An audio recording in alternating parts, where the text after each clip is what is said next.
only get owned for my bad predictions. I don't make them for that reason. And here's one where, damn, if I knew how to use the internet and like a Tor browser, I would go to a website and in another country that allows you to bet on political outcomes, and I would go fucking long. I would get the longest odds they have, and I would just put money on it. But I don't know how to do that. So I guess I won't. But I'll put it out here. We literally. Instead. This is Smooth Jimmy Apollo's lock of the year. We literally would just have to go to Canada for you to do that.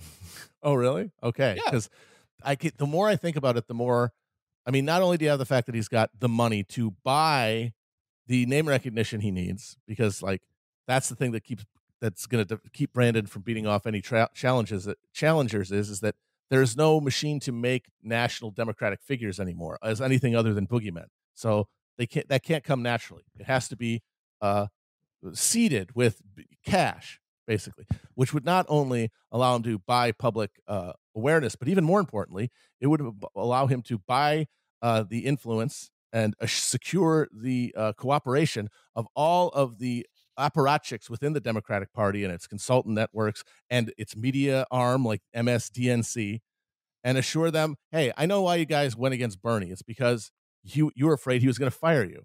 I am going to give you a raise. And he'd be able to run as an outsider, but not from outside the party like Bernie did, which made all of the identitarian Democrats, like people who identify as Democrats, like come together and build a shield wall. He can run as an outsider from DC and from the Brandon administration, and be able to be like, I'm all the good stuff you like about the Democrats that's left, and all of the Brandon-y stuff that's all in DC. Because remember, we haven't had a fucking governor since Clinton on the Democratic side. And also, governors are the last likable Democrats in the entire country, because the governor is always the guy in the state who is the biggest surface area wise and makes the best handshakes. That is typically the case. JB is, God, he's got intangibles. I feel like I'm watching the NFL draft when I talk about him. He is gigantic. Just in terms of size, probably the biggest one we've ever seen that the Democrats have ever produced. I don't know how they've never gotten close to the surface area that JB produces. He is, to put it lightly, not an intellectual. That is huge. We have two things that Democrats are not at the same time, right? They're either fat or they're not both. When they're both, that's huge. That's what America wants. Third, he like vaguely he actually does like most of the things he says he will do. That is insane. No one else does that. Those three things, he is my number one draft pick. Here's a question. Has JB ever been a lawyer or gone to law school? God. Let me look. Because I mean, like, that's amazing. I think that's a huge handicap for, like, I mean, I feel like most politicians of any party now are all just like former lawyers or like they're all fucking students. lawyers. They're all fucking lawyers. News. Bad news. He shares an alma mater with Chris. He got his JD at Northwestern. Oh, okay. All right. Well, okay.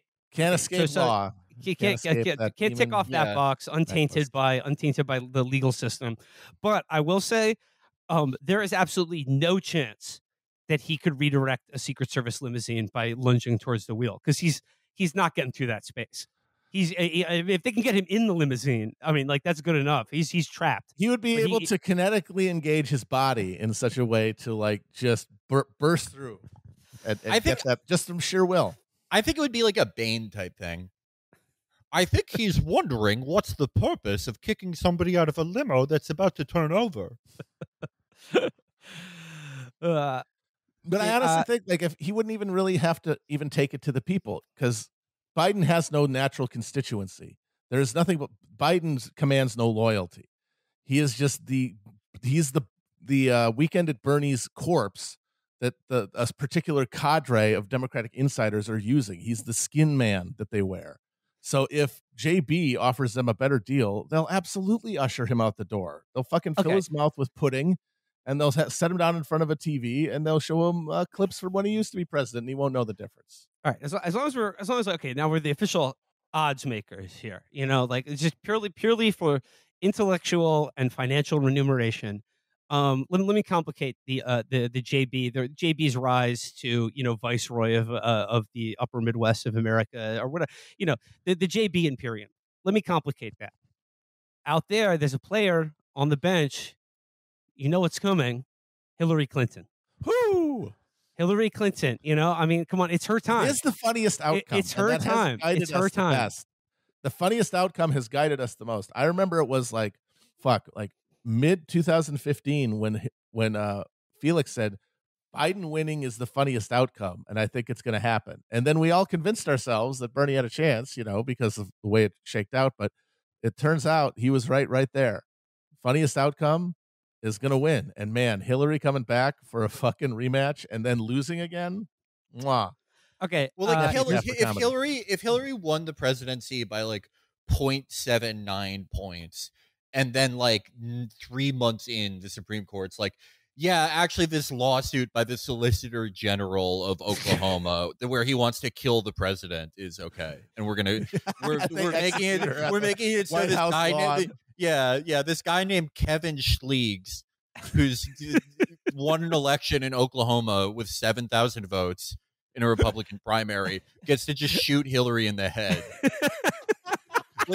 He files some lawsuit under the law that Thomas Jefferson used to fight the Barbary pirates, and they're like, yeah, actually no, that's it turns out that because Hillary's dad actually went to Morocco and the Merchant Marines, this guy can actually kill her because it's the state's jurisdiction to kill the Barbary pirates, and we have no reason to believe that she isn't one, and he's just going to shoot her directly in the skull on the White House lawn.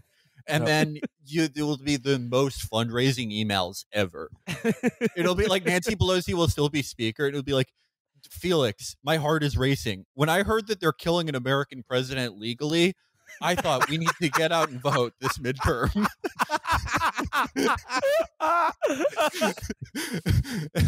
And it's like the full court response is Bill Maher showing clips of Mitch McConnell in 2018 being like, I don't think it's ever right to use laws meant to fight the Barbary pirates to kill a president.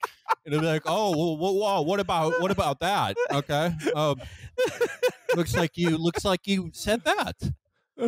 Well, I mean, it's hilarious though, but it's not too far off because with this Supreme Court now, anything they want to do, they're going to do. I mean, because we talked about Roe v. Wade. EPA, bye. Roe v. Wade, that's the huge one, and it's something that a lot of people thought was unthinkable. But now, just in this term, gun control, that's gone. You can now conceal carry in New York City. Which is going to be great. EPA, not just the EPA, but the ramifications are the entire administrative state. The ability of the executive branch through cabinet positions to regulate any aspect of, I don't know, the amount of poison that you breathe or drink in water, that's gone, and then along with everything else that entails as well. Prayer in school. Prayer in public school, that's now allowed. I love and then as you talked in the next term, the very real possibility that they will just decide that state legislatures get to decide who wins the presidential election in each state. It's very hard for me to understand why they took that case if they weren't intending to fucking to affirm it, because this is not a question that otherwise anyone would entertain, unless they're fucking it and being legends. And I think everybody, and this includes myself, who at any point in their life ever entertained the game theory fucking ninth dimensional chess, I'm a really smart, canny political operator thought of, well, the Republicans will never overturn Roe because then that eliminates it as a mobilizing tool. That was a smart take that a lot of people had and that I entertained several times. And what it really overlooks is that, yeah, you're thinking like a Democrat. Democrats don't actually believe anything or want to accomplish anything.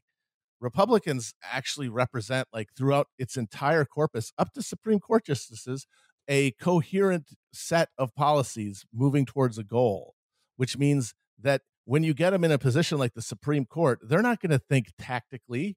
They're going to think about a longer term project that they have fucking dedicated their life to. Also, there's no point. I mean, the necessity of thinking tactically goes out the fucking window when you get to essentially decide who wins elections and who doesn't and who can vote. Indeed. That's the thing, is that they're always assuming the other thing behind that is you lose a mobilizing tool, and those Democrats, they're going to really organize against you, and now they're going to have an advantage there. And it's like, not if you just change how voting works. I mean, look, if you interpret the law through the deeply rooted traditions of the American history, and by deeply rooted, I mean like in a country that's about 100 years old, right. deeply rooted. If you live in a major urban area, you are now a Barbary pirate. Indeed. Yeah. you are now subject to piracy law. And you think you could certainly vote in a fucking presidential election? Are you crazy? We don't let pirates vote. They're doing piracy. They're doing privateering, not without the flag of any country.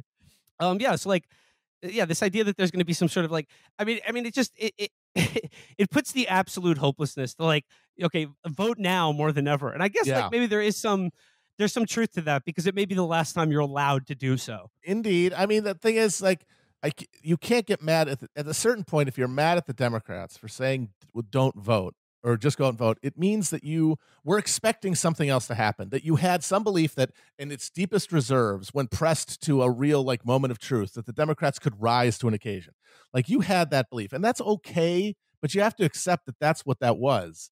And that now you're realizing the truth that was always there, which is that they will not do anything. They cannot do anything except ask you to donate and vote. That's what they do. What is the other option? The kind of, as we talked about, the kind of escalation that we are all demanding. Pack the court, whatever the fuck. Use the National Guard to enforce the opening of abortion clinics. It's like to do that, they would have to engage the populace, which they can't do. And because of that, they think they would lose and they would be annihilated. So out of self-preservation, they will do nothing other than stare into the headlights like deer.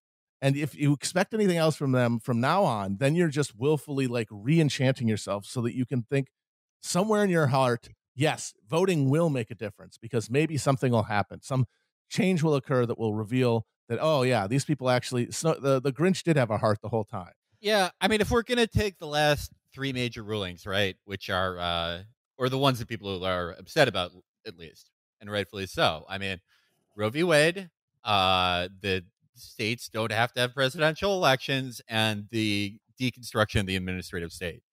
What is that telling you?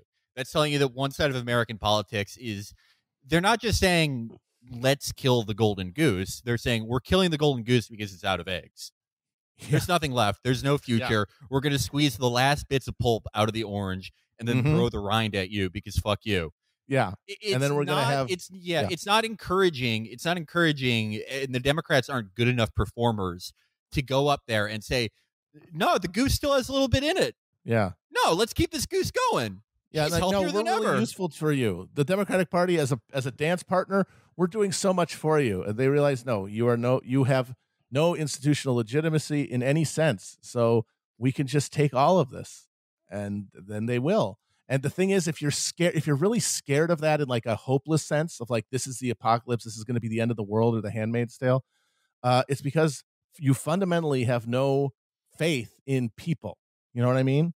Because your assumption is that when things get really bad, not just the Democratic Party will be frozen and unable to do anything, but that every other person who like makes up the country is going to act the same way. And that I don't think is true. I think everyone else, the mass of people's relationship to these institutions is absolutely different than the relationship that the Democratic Party officials and apparatchiks have with that party. It's like if anyone saw Crimes of the Future, it's Indeed. Like the fucking bed that like the bio bed that was like made out of skin and that you're connected to by tubes. Like they are stuck in this paradox where action destroys where they are either way, and so they just don't act. That's not true of everybody else. We all have lives that don't depend on the Democratic Party fundraising spigot for survival, and things are going to get worse for a lot of us very quickly, and we're going to have the native instinct to resist. And that's going to get, the question is, what institutions are going to be built up apart from the Democratic Party in this crisis moment that can channel and resonate that energy when it occurs?